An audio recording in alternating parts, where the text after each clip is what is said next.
it's a recurrent problem in all the fields, you know, and whenever you have technology, you have this problem of technology replacing people, you know. But at the end of the day, I mean, come on, like if you're angry because now you have a robot that will, you know, pour the ice cream instead of you, I mean, learn something else, man. Come on, you know what I mean? And of course, yeah, I mean, I understand maybe I don't know if we're being too harsh towards these people who, you know, do specific jobs, but I understand they're trying to make a living. But I mean, there is, like you said, there are other skills you can learn. I mean, technology, if it is to go forward and, you know, as a human beings, as a race, we are to become more advanced in technology, which has a lot of good uses, then of course, you know, some things, some specific tasks that we do are going to be replaced. That's just inevitable. G'day and welcome to another episode of the Andrew Price Podcast, the podcast for serious artists. Today I am talking with Jad Saber, who is a concept artist who has worked with Naughty Dog on Last of Us Part 2 and has now co-founded Chromatic Studio, where he and 30 other artists create environments, props, vehicles, and characters for games. In this interview, we discuss AI of all topics, what its limitations are and what jobs it might take in the future. And we then talk about, interestingly, some techniques for creating better concepts. And for example, how Studio Ghibli, we learn how to pronounce that, helped inspire some of the environments on Last of Us Part 2. And a word of note, this is actually the first interview I've done where we actually use visuals. So Jad will share his screen and then we'll actually have a look at some of the concept arts and how they were designed and things. So that's towards the end of this interview. So for that, I recommend watching on YouTube or Spotify because there's the video component. But that is all. Let's get into it. All right, Jad. Yeah. Why don't you start by just giving a brief introduction to your work and how you got interested in art? Yeah, so I've been a concept artist for a while now. I think professionally something like 8 or 9 years. And I've worked on a bunch of IPs, most notably The Last of Us Part 2 and Uncharted Lost Legacy, game-wise. I've worked on Black Adam as well, which is an upcoming DC movie with Dwayne Johnson, The Rock. Should be coming out in a couple of months. I mean, I can't wait to share what we did with the team. It was a really fun project. And I've worked a bit. I was part of the One Pixel Brush team for a long time, where we worked on a bunch of different IPs, Call of Duty and stuff like that. But now, so I've recently founded my own studio with Timothy Rodriguez, who's also a concept artist. We founded Chromatic Studio in late October last year. Okay. Mm-hmm. And yeah, it's been going great. I mean, we're working with Naughty Dog and with Epic Games, on some really cool projects, which unfortunately I can't talk about right now. But it's been great. I mean, a real change of pace to having your own studio and working with a lot of people. I'm doing mostly art directing, recently, and we're a big team. I mean, a big team is a relative word, but we quickly grew to like 13 people, I believe. So yeah, wow. It's been quite an interesting experience. Got it. And what got me into art? Well, as far as I remember, when I was much younger, I discovered, I grew up in Lebanon, so I discovered Dragon Ball at the time, which is a very well-known anime from Akira Toriyama, and I just at the time I was amazed at how genius the story was, with the characters, the design of the characters, and it was so expressive and so fresh, and so many interesting ideas in the book from Akira Toriyama, which I think is a genius. And I was so interested in that book, that comic, that I started just copying the drawings at the time. Mm-hmm. And time over time, I started kind of really enjoying it and liking that. And then when I grew a bit older, I actually had a bit of a like a rocky path. Like I went into business school. I have a degree in business administration. And I have another degree in business administration. Yeah. I mean, in Lebanon, it's quite tough to like there's no gaming industry, there's no film industry, it's very Of course. Yeah. different. So Yeah. people expect you to do, more conventional, I would say, studies. So In school, you're just dabbling on your free time, drawing Dragon Ball Z style, exactly. cartoonish stuff. Yeah, exactly. And then your parents are like, get a real job. Exactly. Business administration sounds perfect. Exactly. I mean, my parents were quite supportive. Like they didn't really stop me. They never stopped me of, doing whatever I wanted. But even myself, like at the time being there, I wasn't sure that, you just want to finish school, you want to get a job and make sure that you have enough money to get by. So I wasn't sure that, drawing was the way to go. But so I tried doing a bunch of things. I have a sports degree, kind of like a physical preparation and stuff like that. Then after my business degree, I went to work in a bank. I did an internship, and that's, it hit me like there is no fucking way I was going to do that for my entire life. So I'm like, all right. What were you doing at the bank? I was just, working like as a teller. It's just as an intern there and seeing. Wow, as a teller. Stuff. Yeah. Yeah, I mean, it's not a... What's my bank balance, please? That kind of stuff. Nice. Yeah, I mean, people, coming to withdraw and to deposit money. Basically, that was it.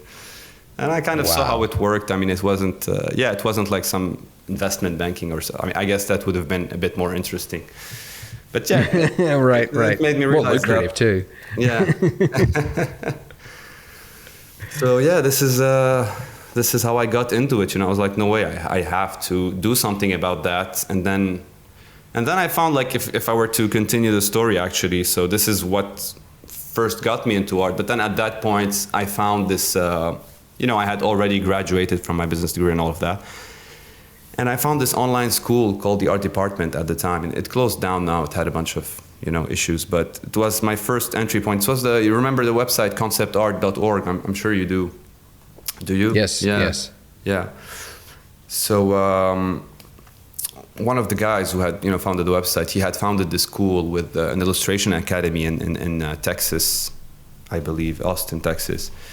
And it was pretty cool. They had some really good teachers. It was an online program for like 2.5 years where you learn fundamentals, and then you have some, you can choose 3D or 2D design, and you have a bunch of classes, and then after that.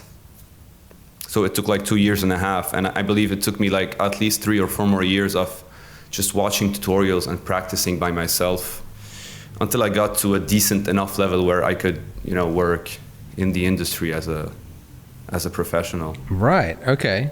Wait. So sorry. Hang on. I missed that. There was a course that you did with them. Yeah, they have like a foundations program for 1 year, and then 1.5 years of a bit more advanced classes. Like, I don't know, what was it? Like some, This was online, or this was? Yeah, it was online. So I was still back in Lebanon. Okay. It was my only actually, how do you say, like, way out, because I couldn't afford to travel and go to a school abroad. So this online thing was, I guess, my only way out, and it kind of worked out. I guess it set me on the path to just keep learning until I got to a decent enough level where I could just, go get out of the country and try to get a job in the industry. Yeah. Got it. Yeah. Right. And okay, so you finished that course, and you said you're then able to work in the industry. So what was your first job, and what was that process like? So I was actually, before I actually finished the course, I was at the time just doing storyboards for commercials, local companies back in Lebanon. I just wanted to try to get working, and at the same time maybe something that would keep up the practice going, keeps getting me to a better place, to a better level. So I took on these commercial storyboards, which would help me practice drawing. And then at some point, I kept practicing and learning for a few years, and then watching, and Gumroad was started out at the time, so I was able to get some Gumroads, and the knowledge I got from some of the tutorials. I think Eitan Zana, who's a friend of mine today, but at the time some specific tutorials like that. I believe Jama started to go out at the time. He released a few ones. This really mattered to me because it opened, and the use of 3D actually, like when I started using 3D, my work suddenly made leaps. And I was trying to get a job abroad in companies like Ubisoft and stuff like that. But coming from Lebanon, it's pretty hard because if you don't have a work permit and the visa, as a junior, they just won't hire you because it's too much trouble for them. You know, they have to go through a whole process of HR and proving to the government that they tried hiring someone from within their country, like for example France or the UK or whatever, but they couldn't find a person that has a skill. So usually that happens more for senior positions where it's easier to prove that, you know, there's like a specific specific skill that they need, and this senior guy has that specific skill. But if you're a junior, you know, you're easily replaceable usually because you're just starting out. So it was pretty hard. And then at some point, what got me out was, you know, One Pixel Brush, Shadi. I sent him my work. I don't know if you know Shadi, from One Pixel Brush. He's, you know, the guy that founded One Pixel Brush. What is One Pixel Brush? So One Pixel Brush is a very, in the concept art industry, it's a very well-known studio that, it's an outsourcing studio, kind of like the one I've started with Timothy. So game studios would hire One Pixel Brush, for example, to do a big batch of concept art for a game like Uncharted and Last of Us 2. We were part of the One Pixel Brush team, which was hired by Naughty Dog to do a lot of concept art. You know, we did maybe more than 1,000 images for them at the time. Oh wow! Yeah. Okay. Got it. So it's a concept art agency. It's a concept art outsourcing studio. Yeah. Exactly. Yeah. Got it. Okay. Yeah. So, and it's big. How many artists work there? I mean, it's big. It's not like it's huge in terms of employees. You know, I think Shadi's working with a team, I don't know, maybe 30 people, something like that. Okay. At the time it was like we were like 10 or 12 when I was there, but I think it grew now. But it's more big. I mean, it's more big in the sense that it's pretty famous in the industry. You know, everybody knows Shadi and One Pixel Brush. So at the time for me, you know, I sent him my work and I was still back in Lebanon, and he actually really liked the work. So I started working with him, and at the same time I discovered I could apply for a special talent visa that would allow me to go live in France, because my girlfriend at the time, she's my wife today, had moved to France just before me. So I went to France, started working with Shadi, and you know, this is where I would say my career kind of kicked off. And then from then on, you know, the stuff that I said in the beginning, you know, the games I worked on, and you know, where I am today, opening up a studio, all of that. So this is how it started. Got it. Right. So what was it that got Shadi's attention? How did you get that first as I've said, real gig, you could call it? It's pretty interesting because, you know, I was telling you, as soon as I learned 3D and I learned how to use that, incorporate it into my workflow, my images were much better, because, you know, the 3D solved for me a lot of things like perspective. I didn't even know how to properly light at the time, but just the fact that it solved the space for me, you know, the perspective was there, everything was placed like it should be in perspective. Immediately, my work, isn't it? So important. Yeah, of course. Such a time saver. Changes everything. It's a game changer for sure. So immediately, you know, it cranked up my work, and Shadi saw that, all right, the work was decent enough for him to be interested in. So yeah, 3D, I mean, it used to be not mandatory, I guess, but today it's just industry standards. I mean, if we're hiring artists for Chromatic, for example, our studio, if there is not good knowledge of 3D, we just can't hire the person, because it just kills a lot of different parts of the process. You know, it makes it so much easier. If we want to maybe we have an artist that's going to work on a scene, and then we have to give the scene to someone else, you know, to continue the work. Like, that makes it just so much easier to have the assets, and we can move them around between people. It just has a lot of advantages that we can't ignore anymore. You know, you can pose characters in 3D to get, you know, to push the realism, because of course the better reference you have when you pose your character and you light it and all of that, the better work you can do. So if a person is lacking these 3D skills or doesn't want to get into them, I think it's it's a very big disadvantage, I would say, today in the design industry. How much of the process is 3D? Because it seems like it used to be just like block-in, like very rudimentary shapes. But I've noticed, looking on ArtStation at least, that a lot of concept artists, like I think that piece behind you by Jama, the horse with the clouds and everything, like I believe it's fully 3D. Yeah, or maybe I'm wrong there, but it's like almost fully 3D. It is, because it's this one was part of, Jama started Big Medium Small, where they sell some really interesting and well crafted 3D assets.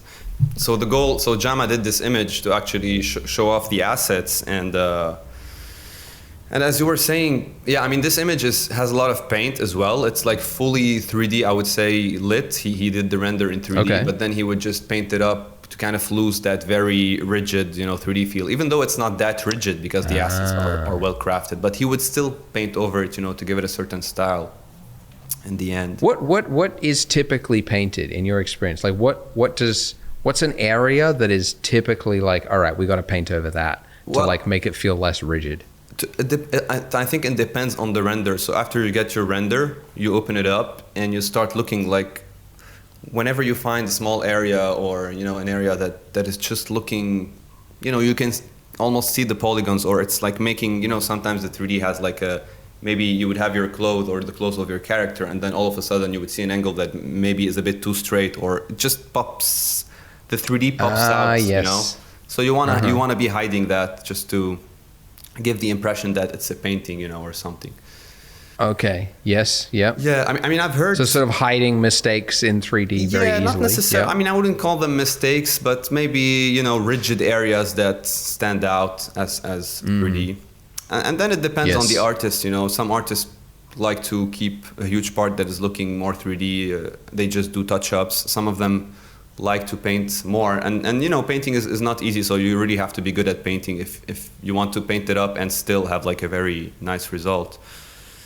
Yes. I know that Jamie Jones, for example, who is a legend in the concept art world. I've heard that from Shadi, because I must be honest, I haven't heard of him before. Yeah. Who's Jamie Jones? you'd have to check him out. He's like, I mean, you've heard of Craig Mullins, right? Of course. Yes. Yeah. So Jamie Jones is like as famous as Craig Mullins. He's like probably the after Craig Mullins, the second most famous. Oh, damn. Okay. Artist. All right. I got to look him up. Yeah, now. he's a legend, man. Yep. And what's interesting about him, you're going to see, is that he's an amazing painter. Like he can paint with he can depict, like in impressionism, how you can depict something realistic but with fewer brushstrokes, right? And it makes it look like the drawing or the painting was effortless because there are less brushstrokes. But it's very descriptive because there's a lot of light fidelity and light and form fidelity, which is very impressive. People like to look at painterly images. This is also part of why why we go through the effort sometimes of making an image look painterly. Yeah, it's I don't know how to describe it, but like I went through trying to learn 2D for about 2 years rigorously every night. And it was frustrating that often the more you work on it, the worse it gets. Yeah. To a certain point, it's like knowing when to leave something unfinished, Yeah. And I think it takes an expert to know that, and that's why I could never nail it. Is that about right? That's totally right. That's probably the hardest part of. So I gave a lot of classes at the New Edge school in Paris. It's a concept art school. I'm still giving classes from time to time, and I'm always telling my students that the best skill that you can achieve in painting and design is not your execution, or it's your judgment. It's being able to judge when to stop a painting, for example, or being able to judge if this decision is a good one, if it's going to bring the painting forward, or or are you taking a step back. So always pause and just in Photoshop, for example, if you made a new layer and you continued working on that new layer, just take 1 minute to pause and disable the layer and just see if you made it worse or you made it better, because at the end of the day, this is the judgment that this is the decision-making skill that will make your work eventually become better, the ability to decide. But it's easy to say, but it's pretty hard to achieve, because at the end of the day, to be able to judge, you need the knowledge, right? And, to get the knowledge, years and years of experience, practicing and learning. And if you look at Jamie's work, Jamie Jones, he's the most amazing person we know, I guess, in concept art, with that decision-making ability, especially brushstroke wise. He has the most amazing brushstrokes, and he can keep it really simple, but at the same time depict something that is beautiful, that has light fidelity, that has proper form and proper 3D. It looks 3D because the light is painted so well. And Jamie, so to get back to my point, of 3D and painting over 3D. So apparently Jamie, he does the block out. This is what I heard from Shadi. Because, Jamie doesn't have a lot of gumroads on. He doesn't have like a big online presence. He just started posting on Twitter, which is probably why you've never heard of him. He didn't have like an online presence. So Jamie apparently... Yeah, he's an artist, not posting their work on social media. Come on, want to stay invisible? That's so true. That there's a lot of like...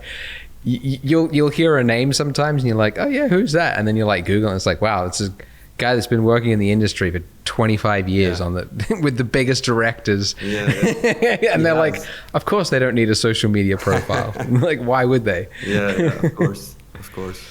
Yeah, I mean, Jamie he's not as old as Craig Mullins, but he's the bit older generation, I guess. And I don't know, he's probably in his 40s, but yeah. So I've heard he would like block in, he would solve all the problems that he has in 3D with the lighting and with everything, and then he would just lock the silhouette that he has and put it aside and use this while using the 3D as reference. He would repaint on the silhouette, but he would repaint it entirely versus just touching up the 3D render. Really? He would just repaint it from scratch. Is that right? Yeah. So what do you think that reason is? Why not reuse the blocking or paint over? I think he does that. So I would imagine that he doesn't do it all the time, but whenever he has the time to do that, he would do it that way. And it's because when you paint over a 3D render or over a photo, there's a lot of detail that is already in there, that maybe if you've painted it from scratch, it would have been different. Like you can control it more. I guess it gives you more control. Whereas, I see what you mean, right? Like if there's like a rust texture or something on a model, and it's like really detailed, and you might have done that rust differently if it was not. Yeah, maybe you'd end up, spending a lot of time simplifying it, because a painting has to have like a certain frequency of detail that is kind of synchronized together. You can't have, like, let's say you're painting over a photo, right? And the photo has a lot of detail, and you start painting, but the area that you painted on is going to look simpler because it has like bigger brush strokes, whereas other parts have like a high frequency because, it's a photograph, so the detail is very high. So I think painting it from scratch kind of resolves that issue, where you can start really big and then, focus your detail in a specific area. And then the areas where you don't want the detail to be, they would still be simple because you started big and with big brush strokes, and so it kind of gets the whole painting together even more. It makes it look like a proper painting if you do that. But it is more time consuming, but I guess when you're at the level of Jamie Jones, I guess he gets the time that he needs from the studios that he works with. They probably won't tell him, you have one day or something. They just let him work and do his thing. Yeah, they bit of trust there at his level. Talking about frequency, actually, that's an area that I feel is not talked about a lot. But could you first of all explain what is frequency, and then how do you find a balance for an image? Yeah, so frequency can be translated into a lot of different things. So it could be, I'm talking about the frequency of detail in an image, and that could be, just a part of an image that is very detailed because there's a lot of maybe visual info, there's a lot of props maybe in that area, and in another area there isn't, there's less visual noise, there's not that many props, and maybe in that image that you're using for your design, the part where you have the props is not supposed to be focal and is not supposed to be attention grabbing. So maybe you would want to lessen that, lessen the frequency of detail there and put it elsewhere where you want the focus to be. Another example might be, the frequency of detail could also be maybe an image is sharper because it was taken with a certain camera. And another image that you're also using in the same concept art piece has, more blurriness to it because it's been taken with a different camera. So you kind of have to always, because we do there's a lot of matte painting techniques also in concept art if you're doing realistic concept art and you'll be using photos. So whenever you want to integrate a new photo to your image, you got to make sure that it has the right frequency of detail, it has the right amount of sharpness, of blurriness, so that, it kind of integrates well into your work, because otherwise it's going to stand out. If the whole image is, blurry or sharp, and then on the focal point you use an image that is very blurry or a bit more blurry, it's still going to stand out because, it's not the same. It wouldn't look as clean, I would say. So there's always, this frequency of detail that has to be controlled by the artist, and, you have to decide, where do I want most of my detail to be, here or there in the center on my focal point. Sometimes you might choose to have your focal point be rather simple and, all the rest of the image be detailed, and the focal point will stand out because it's different, right? It's simple versus all the rest of the image, which is busy. So you have, a play on these things to control the view. Got it. So frequency could best be sort of understood as sort of like something that is grabbing your attention. Yeah. Right? Like you said, like pots or pans or something. It's not necessarily like sharpness, perhaps. It could be like contrast compared to something else, either light or dark, saturation, or even just the something that's just sticking out of place. Exactly. It's like that's demanding more attention. Any visual complexity, that is kind of attention grabbing. You could talk about the frequency of detail. Is it simple? Is it complex? Yeah. Right, got it. And a well-balanced image that has a good frequency balance, as you said, maybe, is one where it's putting your eye where it needs to be. Exactly. Like it feels the focal points that are important. It feels controlled, it feels controlled. And when you look at it, you know where to look, and you don't see some, areas standing out where they shouldn't, or, some weird blurriness or sharpness. I see what you mean. Yeah. Like there's a character and they're having a fight in a hallway, but your eye is getting distracted by, as you said, the pots and pans in the corner because they're detailed and there's nice lighting on it or something. Exactly. Right. Yeah. Got it. Interesting. Yeah, that's and do you find that we just published chat with Finian McManus yesterday. Yeah, I saw that this morning. He's by the way, he's a very good friend of mine. He was visiting me not too long ago here in Paris. Oh, no way. Yeah. Oh, right. Yeah. He's always flying around. Yeah. It's cool. Yeah, it's great. Yeah. But yeah, he was saying that like stuff like that, like, because I was saying regarding design, I'm like, where is the feedback loop? Because when you talk about like, if you want to learn proportion, right?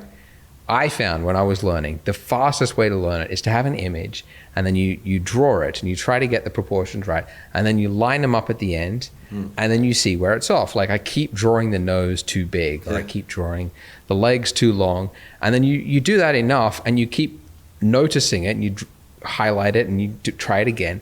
You do it enough, and then you get better. With design, where it's like shape language, or like there's a clearer form, or this kind of thing, where it's it involves interpretation. I'm like, there's no feedback loop. And he said, yes, that's what having an instructor is for, because it is all, it's in the eye of the beholder almost. Would you say that's the same with like frequency of detail and like that kind of thing? I mean, like the way to learn it is from getting guidance from someone senior? I mean, that certainly helps because, as we've been saying earlier, that ability to judge is what will, let you know if you're doing good or not. So if I can judge my design good enough to know that, it's good enough or not, then I kind of made it in a way that, all right, now I have the ability to know what's a good design or not. But if you don't have that yet, because you don't have the experience, then certainly an instructor would help. An instructor that has the experience could certainly help in a sense that he has more ability than you to actually judge if this is proper design or not. And of course, he would be basing himself on conventions of design, rules of design. You have the 2/3, 1/3 rule, that usually in design it's just more appealing to have certain proportions, for example. There's a bunch of rules and a bunch of I always say, to be able to properly design with drawing or with 3D, knowing your foundations is very important, because if you're struggling with how to light your thing or how to draw it properly in perspective, or you just can't design properly, obviously, because you're still struggling to get your perspective right. So whatever you do, even if you have the right idea, your design will look like shit, right? So yeah, and a structure definitely helps. I mean, especially in that phase where you're just starting out, you have no idea what is good, what is bad, what is properly designed or not. You have no idea. You're still trying to figure out how to stand. You cannot walk and run. You know what I mean? Like, you're still trying to figure out how to draw a cube properly in perspective, or I don't know, like a scene, an environment, or a prop in perspective. You're still trying to figure out if the light hits this way, then where would the shadow be, and where? Yes. Yeah. Yeah. Right. Got it. Yeah. I find that some of the best learnings that I've had, or the most useful resources that I've found for learning design or that sort of interpretive style is actually with critiques. Yeah. Like, I know that there is it FZD School on YouTube, who's done like a lot of like paintovers of student works. Do you know of any other like resources like that, where people are talking about how to improve and how this thing and paintovers and things? Resources online, I'm not sure actually. Like, there used to be a lot. I know FZD. So the one you mentioned is the Fengzhu Design School. So are you saying they do? I know they have the channel on YouTube where Fengzhu, he did a lot of videos, tutorials. But you're saying more like they have like a forum where they discuss work? No, he's just got some videos where he just, takes a piece of student work and just goes through it. Okay. And goes like, I'd improve this, draw over this, that kind of thing. Yeah, okay.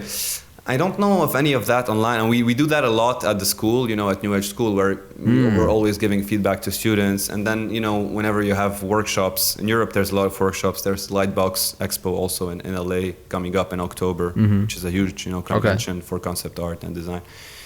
And, at these conventions, there would always be people, professionals from the industry, giving feedback to students, and showing them. But online, like a free thing online like that, I'm not sure. Not that I've heard of. Yeah, got it. Yeah. Well, I'm glad there's not something I'm missing that is obvious, but yeah. But I mean, I do like that content. I mean, what's the best way is also if you do have some friends, in the industry that are working as designers, that, friends whose work you like, then it would be super beneficial to actually just go to them and show them the work and get their opinion and, get their feedback. That's probably one of the best ways to learn. And not only at the earlier stages, but even on a professional level, we're always, when we were working on The Last of Us 2, we were always giving feedback to each other as a team. There was like a small team of, so I think we were like 10 people working with Shadi, but there was like a team of 4 or 5 friends, that I was part of. And we were always giving feedback to each other, and it just helped so much in bringing up the quality of the overall quality of the work, always getting a fresh eye. And different people have different specialties as well, so you can always learn from different people. Yeah, definitely. Yeah. I was just thinking for beginners and whatnot that will not get replies from the people that they message, but yeah, got it. Cool. Well, let's talk about topic of the day, which is all the rage at the moment, AI. Yeah. How do you feel? Do you think AI is good enough right now to replace any concept art jobs? Yeah, I love that topic. You're right. It's pretty hot right now.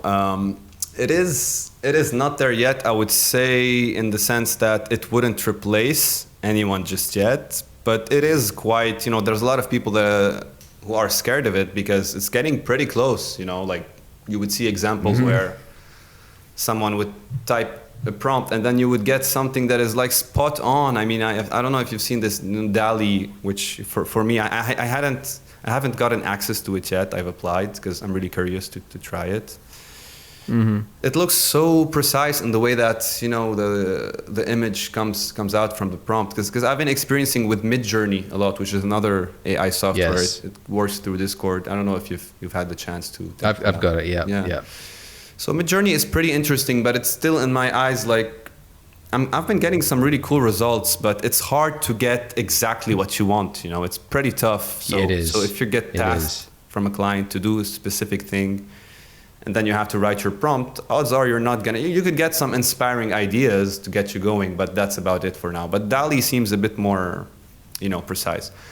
But I would say... That's what Finian said. He said DALL-E is a different beast. Yeah, we've had a chat about that actually when he was here.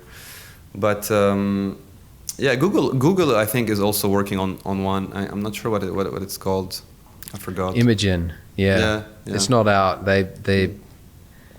DALL-E and Imogen, I think they're worried about the certain cultural impact, I think, of certain things. Like, I mean, they keep saying like, oh, what if somebody like uses it to make like a violent image? And I'm like what? Like you could do with a pencil and paper already, It's like when somebody could use it to make a picture of somebody getting shot, and it's like, like people, I mean, paintbrushes have been around for a few centuries. I guess, you're right. I mean, I guess with 3D, and I mean, we could already make anything that we want. Whatever we wanted. Yeah. Creative freedom is kind of the point. I don't know. Maybe there's more to it that I'm missing, but it just kind of seemed like, come on, guys. Yeah. I guess it just makes it more accessible to, say, I don't know, maybe children or like some people who can't, because if... That's true. Yeah. Everyone can now create whatever disturbing image he wants. You know what I mean? Which is a bit scary in a way, I guess. But right. Yeah, but I would say so. Some people are scared of it. I'm not sure what to think yet. But what I would say is just whenever there's something new, what we've learned so far is as designers and concept artists and people whose work involves a lot of technology. Let's just embrace it and try to use it to the best, because there's a lot of uses. There are a lot of uses that you can find for it, other than just generating images and ideas. But as a designer, if you can search or write a prompt with a certain topic that maybe it involves, I don't know, big explosions and smoke, and this smoke is like lit in a certain way, and then you can reuse this part of the image in one of your other concepts because it just looks interesting. Or you can reuse some textures, maybe instead of Googling for 2 hours and trying to get different textures for your piece, maybe just by writing one prompt you get like a lot of relevant textures that you can just project on your 3D. Or I'm just seeing there a lot of different ways that you can actually incorporate it into your workflow, and I think we should embrace that for now, instead of being scared of it and kind of rejecting it, because otherwise a young a 15-year-old kid will just take your place because he decided to use it and you decided to reject it. You know what I mean? Yes. Yeah. I definitely feel that it's resistance is futile is a good phrase to go by. What can you do? So it's definitely not there yet, and I definitely know what you mean. Like yesterday I was I'm working on this tutorial of like it's to teach people geometry nodes. So it's using making sugar crystals on a candy, like a lolly thing. And I was like, it'd be cool if you could have like a robot or like a little cute character as a piece of candy covered in sugar. And I was like, I wonder if Midjourney could generate it, and it could not. It failed. Every prompt I threw at it, it was confused. It kept drawing characters with sugar on their head and like candy, but not a character, and it was like it just got mixed up. But I don't know, Dolly might be better. But that's just the first version. Exactly. Right? This is just the one that we've just seen. The baby. And they've only been at it for a few years. So presumably it will get there. To the point that you can make a pretty well finished image of exactly what you need. Where do you think that leaves concept artists or artists as a whole? Because eventually it'll come to 3D as well. It is pretty scary when you put it that way, and you're definitely right. It will reach a point, and I feel that it won't be that far away in time. I think it's going to be soonish. But I mean, I still, for me, like, again, I'm going back to to that decision-making story and that judgment story. I think even if it becomes more precise, which it will, you will still need the artist judgment, at least, a good artist judgment to decide, because, when you write a prompt and you get your first result, you also want to be experimenting with a different prompt that is maybe close to it, but it gets you like a variation of the result. Which variation is better, who knows that? A random guy or an artist that has, 10 years of experience and, the eye to actually judge. So I think we will still be relevant somehow. Like maybe our work will change. Maybe we won't have to do so much manual labor anymore, but more like become consultants in a way. I'm really not sure, but I feel that, this experience, this learning, this judgment that we learn is still going to be there, and it's still going to be useful, somehow.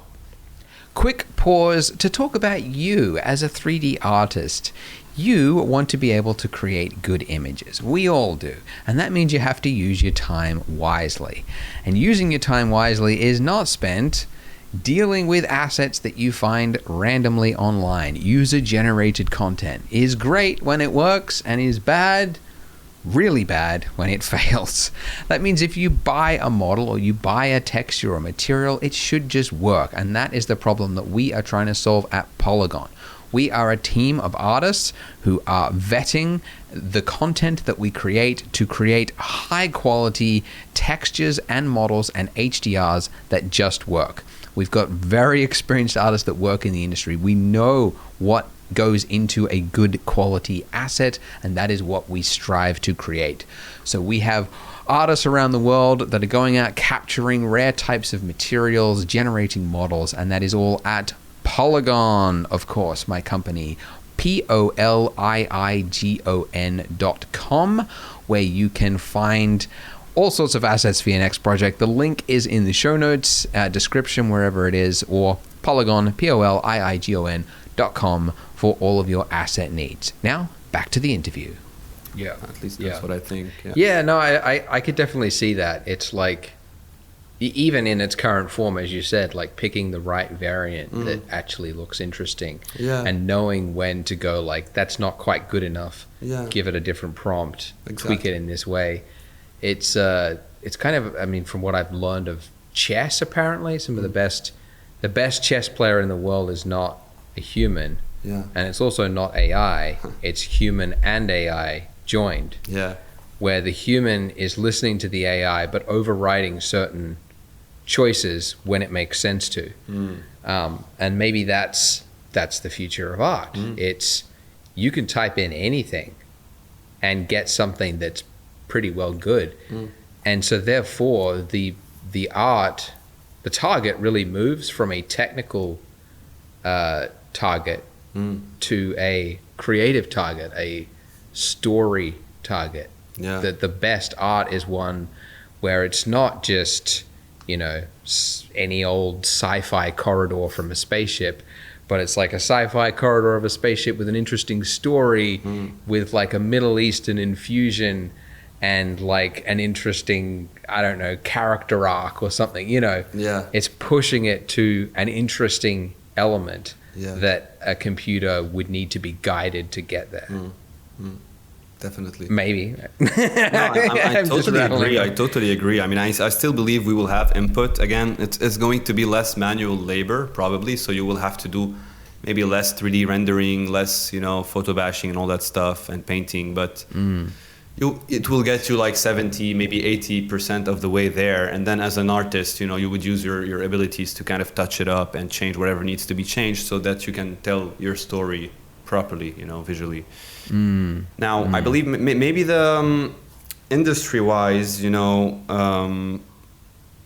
the work will, the turnover rate will be, the turnaround rate will be much quicker, which means that instead of taking maybe 2 days now or 3 days to make an image with AI, maybe it only takes 1 day because, you just have to generate it and then fix it up. So maybe, I don't know if that will change anything with, the rates of the artists, or, you can't charge your rate anymore because companies expect you to work faster because they know that you're using AI to work like that. These things, I guess, might be affected in the future, in the near future. But they might expect faster, results, as you say. Yeah.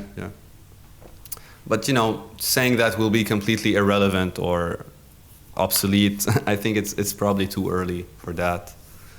Still, yes. Oh, definitely. Yeah. I'd give it a. But I don't know. My timeline is like shorter than everyone else's. Like some people say, like I'd be like 10 years. I'm like 2 to 5. Yeah. Because like I feel like it's already knocked it. Like it's already hit targets that I did not expect it to hit for another 5 years. It took us by surprise, man. I agree. Like we weren't expecting that. That's right. Yeah. So, and I guess it's one of those dilemmas, this paradox. I don't know how to phrase it, but it's like, okay, so if let's take a task like retopo, right? Which, for those who don't know, retopology, a mesh has been sculpted in ZBrush. It's all meshy.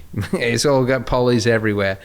And it needs to be riggable. So, of course, somebody's got to guide it and put the retopo where it needs to go or something like that.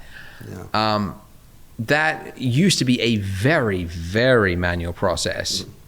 And tools over the last 10 years have gotten better and better and better, to the point that now most 3D tools, including Blender, ZBrush, Max has one of the best 3D retopo tools,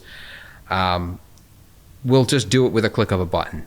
And it'll try to understand the form and flow and it just kind of do it. Now, for sure, that was someone's job at a studio. Many could have been teams of people, depending on the size of the production. Yeah. So that size has not been removed, obviously. They still needed to some degree, because it's not even AI yet. I'm sure it will be, and then they will be completely not needed. But the size, maybe it went from like 10 people to like 2 people. So maybe it wasn't overnight. It wasn't like some tool came out and they were just like, but it was just like gradually there was less and less of that manual effort required. On one hand, the person who had that job could say, this isn't fair, right? Especially if the software learned how to do it correctly by watching them, right? Then they feel like that's not fair. I wasn't trying to teach them, but they learned anyway. But on the other hand, they should be able to do something else, right? Like if you're just that and all you care about learning is retopo, and yes, there are other courses you could follow on ArtStation and Udemy, and you're like, I'm going to do retopo the rest of my life. Yeah. That's also kind of on you. Exactly. Right? You should have seen that coming. I'm totally with you on that. I mean, it's a recurrent problem in all the fields, and whenever you have technology, you have this problem of technology replacing people, but at the end of the day, yes. I mean, come on, like if you're angry because now you have a robot that will, pour the ice cream instead of you, I mean, learn something else, man. Come on, you know what I mean? And of course, yes. Yeah, I mean, I understand maybe I don't know if we're being too harsh towards these people who, do specific jobs, but I understand they're trying to make a living. But I mean, there is, like you said, there are other skills you can learn. I mean, technology, if it is to go forward and, as a human human beings as a race, we are to become more advanced in technology, which has a lot of good uses. Then, of course, some things, some specific tasks that we do are going to be replaced. That's just inevitable. And that's a great example that you gave, with the retopology. Yeah. It's like the checkout, right? Yeah. Like most checkouts around the world are now self-serve. Yeah. Some people still prefer the old-fashioned method, but most checkouts are like 90% automated, or not even automated. It's just like, now you do it yourself, which is kind of annoying. But like, okay, but does that mean that those people were immediately unemployed? No. They are now doing other tasks. Yeah. Hopefully other tasks which are, it's a more valuable use of their time. Yeah. That's the idea anyway. Yeah. Like we don't have lamp lighters anymore that go down the street and light a lamp and then at the end of the night, that job is not required anymore. They can do other things. And that should be the way that society goes. But there's also the argument that, okay, what if it got to the point where all the jobs were filled, which has never happened before? So there's that debate of like, will it ever happen? Maybe. Yeah. But if it did, then where does that leave us? I don't know. We could all just find ourselves out of jobs at some point, but who knows? Let's jump back to production. Let's talk about some of your previous works. And one I just have to fan over is my favorite game of all, Last of Us Part 2. Is it? And it is, man. It's the most cinematic game. Yeah. It's amazing. Everyone should play it. What did you do on that? Yeah, I agree, man. It is the most cinematic game, and if you like 3D and lighting and cinematography, then you're bound to love the game. It's also one of the most beautiful games too. Yeah. I agree. And I'm definitely not saying that just because I've worked on it, but I do believe that it is. I was actually so happy to be working on it because I was a huge fan of the first one. And at the time, I couldn't believe that I was working on it. I was so happy. And I learned a lot because when I first joined the team on One Pixel Brush, I was just starting out, and all of a sudden, I was working on The Last of Us 2, and I was, I had we call it the imposter syndrome, I guess, where I wasn't sure that I had the level to do it, I was stressing out. But we had a very good team, and I learned a lot from my coworkers. There was Florent Lebrun, Florent. I'm pretty sure you must have seen his work online. He taught me a lot, actually. He used to be a matte painter for 7 years, working, with MPC and Framestore and, such companies on movies. So he had a very strong matte painting background, and he taught me a lot because... So what I did on the game, basically, I did a lot of concept. I believe I have more than 100 images of concept art done for this game. Oh, wow. Really? Yeah, I worked on it for more than 4 years, I think. That was my biggest... Did you really? Full time? Yeah, full time. We were freelancing with Shadi, but basically, we were getting images to do every day, So yeah, pretty much full time. So what does that look like? What was it like? Were you designing full scenes, props, little choices? Was it a lot of revision work? Yeah, so we were mostly doing environments, sometimes props as well, sometimes cinematic keyframes. And the game went through, as every other game, different phases. So where you have the pre-production first, where it's more about ideation. And the story was there, but there was a lot of exploration about how things are going to look like design-wise and everything. We had John Sweeney as an art director at Naughty Dog, and he kind of he did these amazing art direction sheets where he kind of got inspired a lot from Ghibli, you pronounce it, I believe, Studio, which is I've learned that recently, Ghibli. I always used to say Ghibli. I don't know how to say it. Okay. It's Italian, apparently. It's the origin of the word, and it's Ghibli. Is it really? Yeah, it is. It's Japanese. Come on. Okay. So John got inspired from Ghibli because they had such they still do an amazing way of whenever they have these background paintings, they have an amazing way of separating the elements. Like, for example, if you have vegetation and you have some kind of architecture like a castle or, you know, some kind of different materials, if you look closely at their images, the values and the colors are very well grouped into shapes, and it makes like a very beautiful and simple composition, you know, which is very appealing to the eye. It's very easily readable. You know, they say that good design is, you know, comes with the simplicity. Like, the more simple it is, the more beautiful and readable it is. And Ghibli had that, you know, in their images. So that this inspired John to say that in the direction sheets that he did for The Last of Us 2, which is, you know, much more realistic and gory, and, you know, it's very different style than Ghibli. But he decided, you know, to go along that same route of, let's try to group everything visually so that everything, you know, is very readable and, you know, beautifully designed. That was part of the art direction. Could you explain that a little more? Hang on, I'm just trying to imagine it. So you've got like let's say you got a shot, a Ghibli shot. Yeah. You got some trees, some grass, and you've got maybe a castle wall in the background or something. Yeah. Are you saying there's different shape language for the vegetation versus the wall? So, I mean, the shape is going to be different anyways, because, you know, the vegetation looks different than the wall. But I mean, in terms of values, you know, of black and white, of how dark is it or how bright, the best way, I don't know if I can share my screen and show something, or... You probably could. Yeah, you could do that. Let's see if it works. Let's try that really quickly.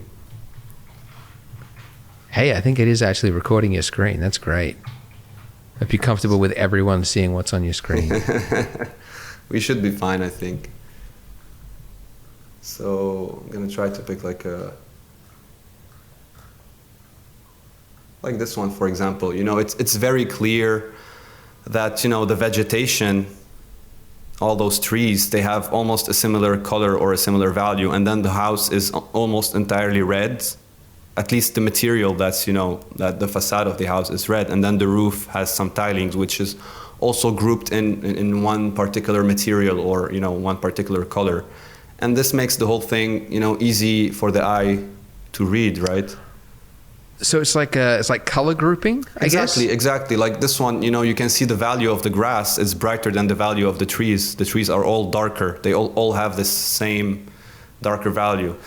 And okay, yeah. So, you know, versus an image where, for example, if you look at this image, look at how many, you know, different colors and different.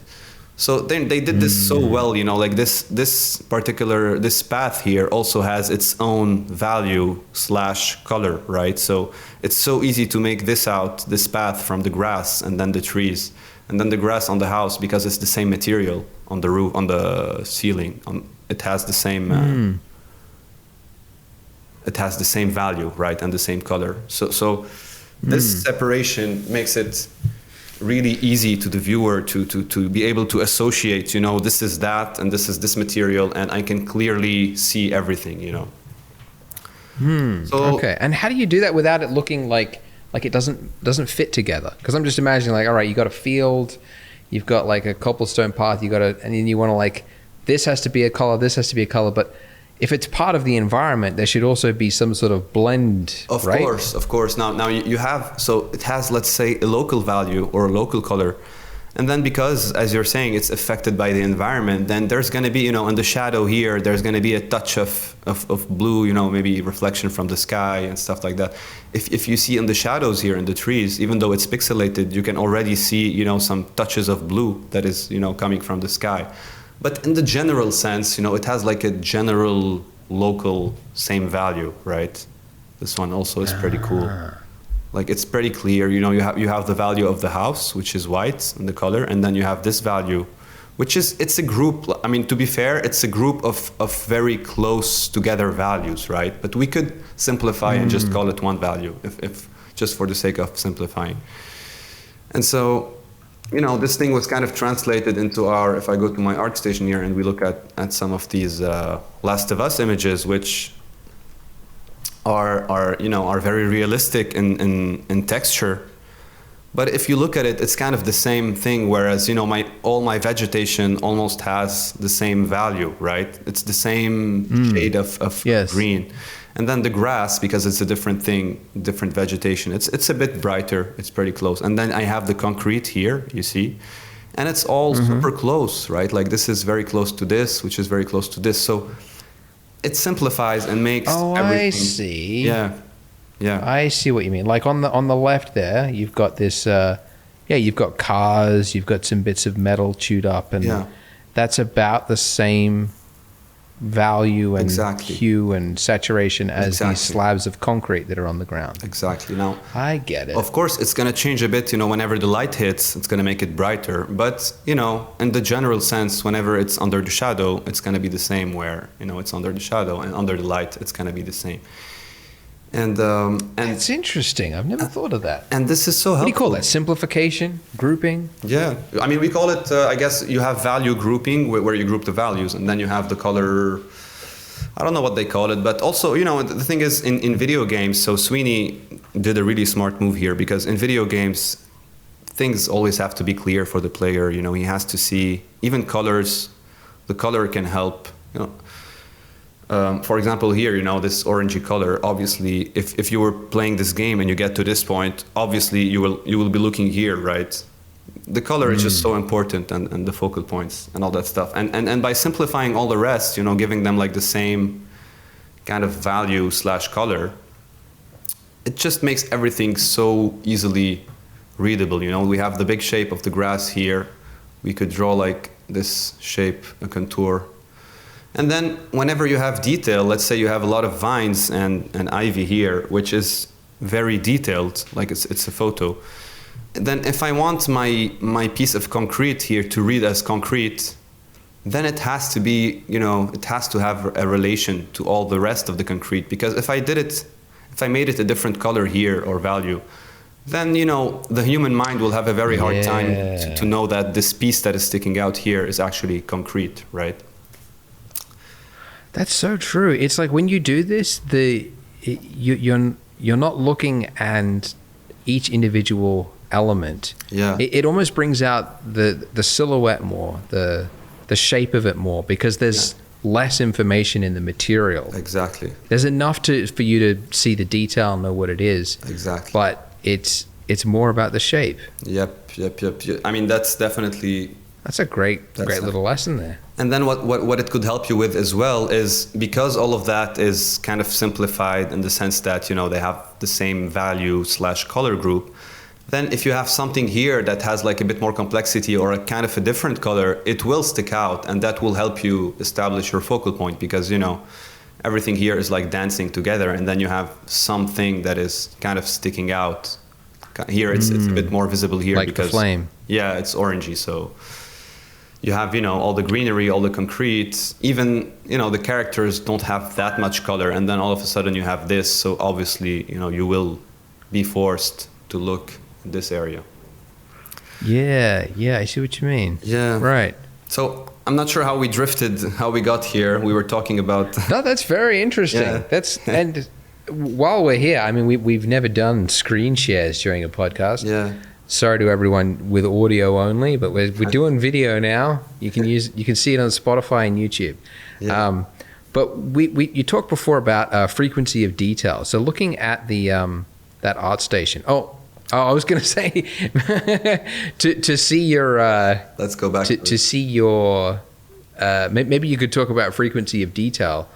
On some of these examples as well. So for example, I mean, that's a good point. I mean, it's much better to illustrate it, with an image, with an actual image. So for example, this one here, this concept here was started with a Google Street View or something like that. It was Google Street View, and if you zoom in here, you can see that. So of course I went through an effort to kind of hide it, and there's grain on top of the image. There's a bunch of touch-ups. This tree comes from a different photo. Oh, interesting. Wait, the background is just a Google Street View? Not all of it, but like whatever is. I don't remember if that bridge was part of it. I know that, for example, all these textures, I will kind of, if you see here, there's a bit of paint, a bit of scribble.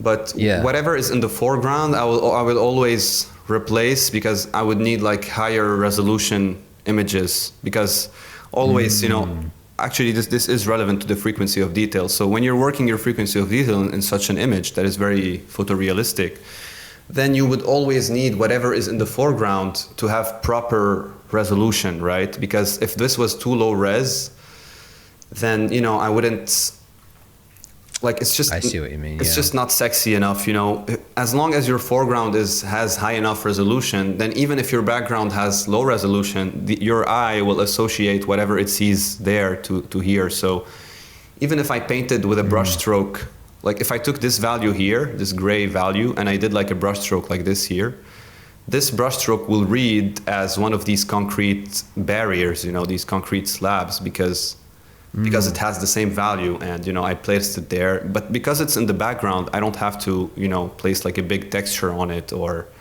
a detailed texture. It could just be a simple brushstroke and it will do the job, because, you know, the frequency of detail in the background is always less elevated than, you know, it's less important. There's less detail than in the foreground. So that's one of the examples. And then what I was saying is, you know, so this started as a Google Street View background. This is why it's, you know, it's a bit distorted. You can see some things going, you know, randomly here.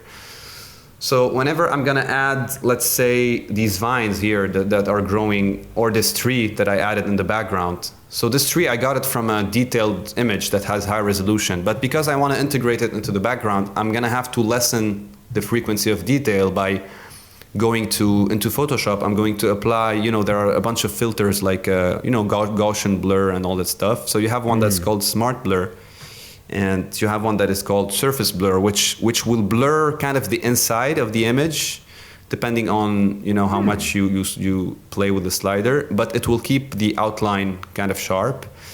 So using that, you know, I can take off some detail and make the detail simpler, so that this tree here, which comes from a higher resolution photo, will kind of blend better with the Google Street View that is behind it, that is, you know, more low frequency. Right. So yeah, there's a lot of interesting play. Okay. Yeah. Yeah, right. So it's controlling the detail so that they're looking where you want them to. So that, got it. Yeah, so that your image in the end, you know, looks very photographic and real. Now tell me, what considering that obviously Naughty Dog is building a game, all of this has to be recreated. Yeah. What value does something to this level of finish have to production?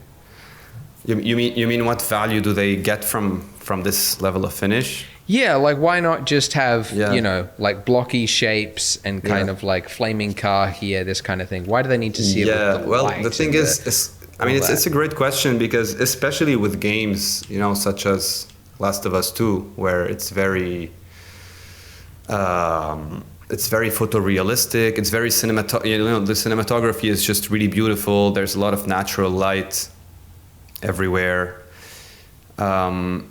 Especially for games like this, the more you push, you know, the lighting and the cinematic aspect of it, and, you know, all the things we talked about, the design, the better reference you will be giving to the teams that are going to work after you. So, you know, after me, there's a lighting artist, there's a layout artist, there's all these people, you know, even maybe modeling artists. They are going to use that as their ultimate reference, you know, instead of going and searching for different references here and there. They're all going to be using this particular reference that is, you know, pushed to a certain, you know, let's say it's pushed. It's pushed a lot, you know, in terms of lighting, in terms of finishing. So that will really help them, I guess, create the game in a way that is, you know, the more images you have that are pushed to this level, the easier for them it is to make the game beautiful, because they're just following this master reference, you know. Right, I see. Got it. So they're not taking like, you know, a layout and then looking at reference of like concrete pillar and slab and that. They can just go to one source image and get it all there. Exactly. I mean, I did the job for them, you know. I did the research. I used the proper materials, you know. I even chipped away the paint like it should be. So I did all this research for them, and that's actually my job. So that's a different, let's say, aspect of the job, which is not only about making the image beautiful, but it has to be functional in a way that even though it's not, you know, mechanics or hard surface design, you still have to figure out these things and have, you know, fidelity of materials.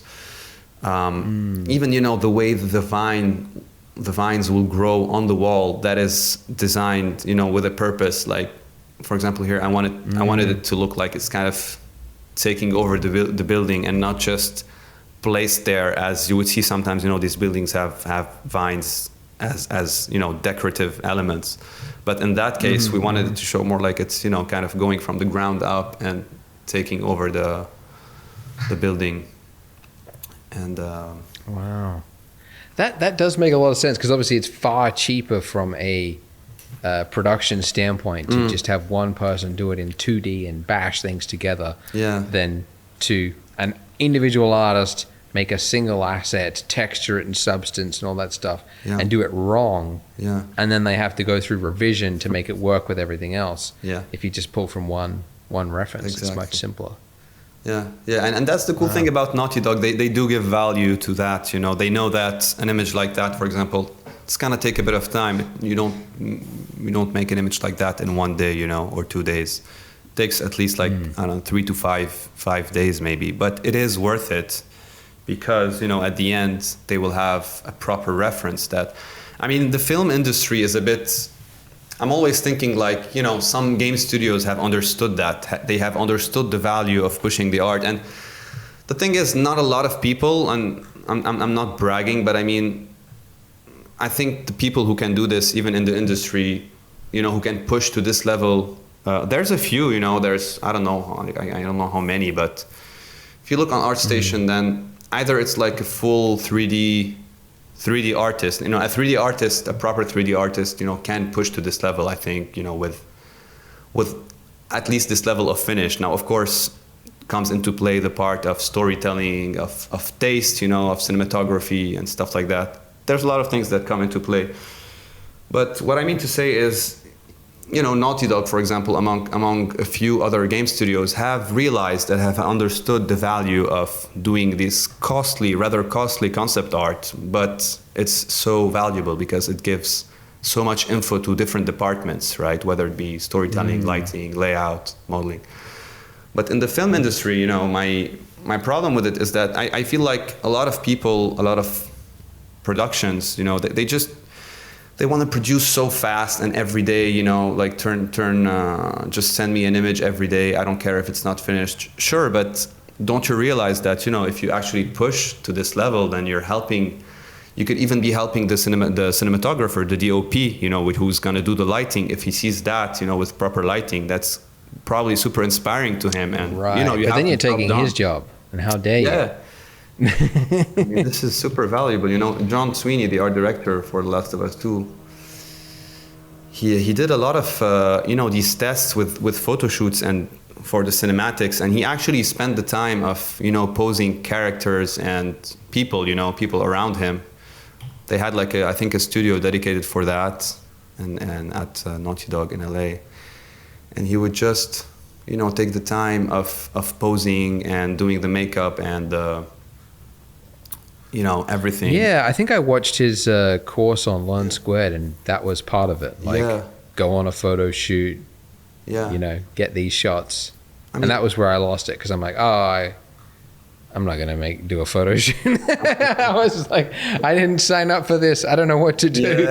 I kind of lost it, but to get it to that level, he's probably right. Yeah, I mean, it takes, would you know, do better.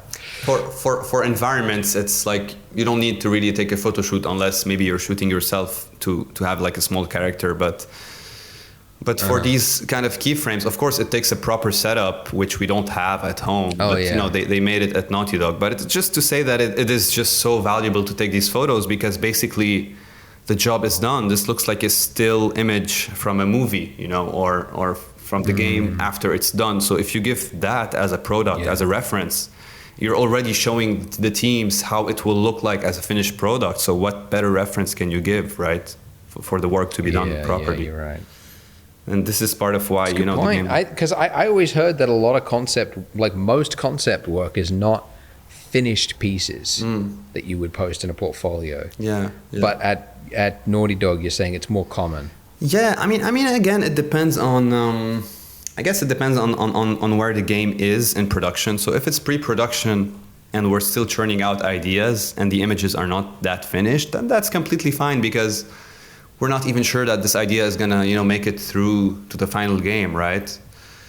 So whenever you're developing a new IP or you're in pre-production stages, I would say it doesn't matter if the image, it's still, for me, it still has to have this proper light fidelity, good lighting, good design, because at the end of the day, even though it's in pre-production, if you as an artist are selling your idea to the client or to your director, if it's not well executed to a certain extent, and I'm not saying about the level of finish in terms of polish, but if the light isn't looking sexy and cool, if the design isn't, if the story isn't told properly with the design and all of that, then the director would just not connect with it and he would just set it aside. Whereas if you actually took the time, and I'm not saying take full 5 days, but just a bit of extra time to, because you went through the trouble of, maybe you're modeling like a vehicle or something or a prop, and you really did a great job of modeling it, and it looks good. But if you don't present it under its best light,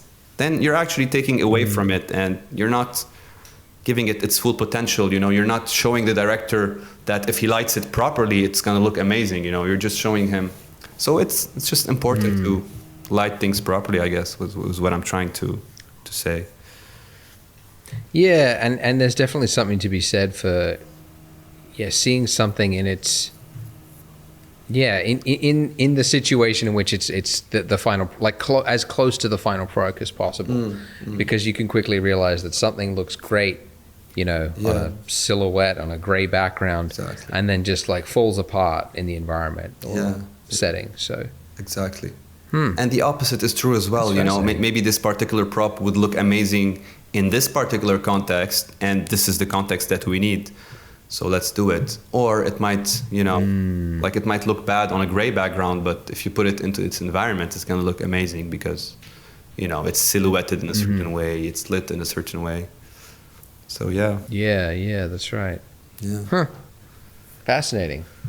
Great. Well, I feel like we've come to the end here. But that was really great. So where can people find you, Jad? On social media, I'm on ArtStation, on Instagram as well. I've recently started a Twitter, I think like a couple of years ago, but I'm always forgetting to post on Twitter for some reason. I'm just not used to it.